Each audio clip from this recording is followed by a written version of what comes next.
আসসালামু আলাইকুম সবাইকে। আজকে খুবই মজার একটা রেসিপি বানাবো। দেখে নিশ্চয়ই বুঝতে পারছেন কি বানাবো। আজকে বানাবো গাজরের হালুয়া। তার জন্য আমি এখানে অনেকগুলো গাজর গ্রেট করে নিয়েছি একটা গ্রেটারের সাহায্যে। তারপর গাজরগুলো ভালো করে ধুয়ে পরিষ্কার করে নেব। তারপর পানি দিয়ে ভালো করে সেদ্ধ করে নেব। পানির বদলে আপনারা এখানে দুধও ব্যবহার করতে পারেন। যে আমি সেদ্ধ বসিয়ে দিয়েছি, তো এই যে সেদ্ধ হয়ে গিয়েছে। তারপর আলাদা একটি পাত্রে আমি দুধ গরম করে নিব, খুবই ভালোভাবে দুধটা ঘন করে জাল দিয়ে নিব। তারপর সেখানে আমি দিয়ে দিব এলাচ, তেজপাতা, সব মশলা দিয়ে ভালো করে জাল করে নেওয়ার পরে সেদ্ধ করা গাজরগুলোর মধ্যে আমি দুধটা দিয়ে দিব হালকা আছে। তারপর আমি এটা রান্না করে ফেলবো। এভাবে নেড়ে চেড়ে অনবরত নাড়তে থাকবো যাতে নিচে না লেগে যায়। আমার প্রচণ্ড সর্দি লেগেছে, তাই আমার ভয়েসটা বোঝা যাচ্ছে না। আই হোপ আপনারা আমার কথা বুঝতে পারছেন। তারপর আমি এখানে পরিমাণ মতো চিনি দিয়ে দেব। চিনিটা আপনাদের টেস্ট অনুযায়ী দিয়ে দেবেন।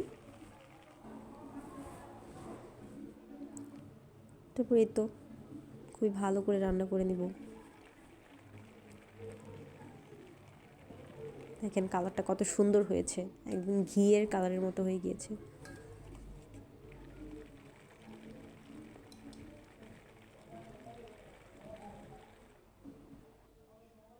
এই যে হয়ে গিয়েছে, দেখতে অনেক লোভনীয় লাগতেছে আর খেতেও অনেক মজা হয়েছিল। আসসালামু আলাইকুম সবাইকে। আজকে খুবই মজার একটা রেসিপি বানাবো। দেখে নিশ্চয়ই বুঝতে পারছেন কি বানাবো। আজকে বানাবো গাজরের হালুয়া। তার জন্য আমি এখানে অনেকগুলো গাজর গ্রেট করে নিয়েছি একটা গ্রেটারের সাহায্যে। তারপর গাজরগুলো ভালো করে ধুয়ে পরিষ্কার করে নেব। তারপর পানি দিয়ে ভালো করে সেদ্ধ করে নেব। পানির বদলে আপনারা এখানে দুধও ব্যবহার করতে পারেন। যে আমি সেদ্ধ বসিয়ে দিয়েছি, তো এই যে সেদ্ধ হয়ে গিয়েছে। তারপর আলাদা একটি পাত্রে আমি দুধ গরম করে নিব, খুবই ভালোভাবে দুধটা ঘন করে জাল দিয়ে নিব। তারপর সেখানে আমি দিয়ে দিব এলাচ, তেজপাতা, সব মশলা দিয়ে ভালো করে জাল করে নেওয়ার পরে সেদ্ধ করা গাজরগুলোর মধ্যে আমি দুধটা দিয়ে দিব হালকা আছে। তারপর আমি এটা রান্না করে ফেলবো। এভাবে নেড়ে চেড়ে অনবরত নাড়তে থাকবো যাতে নিচে না লেগে যায়।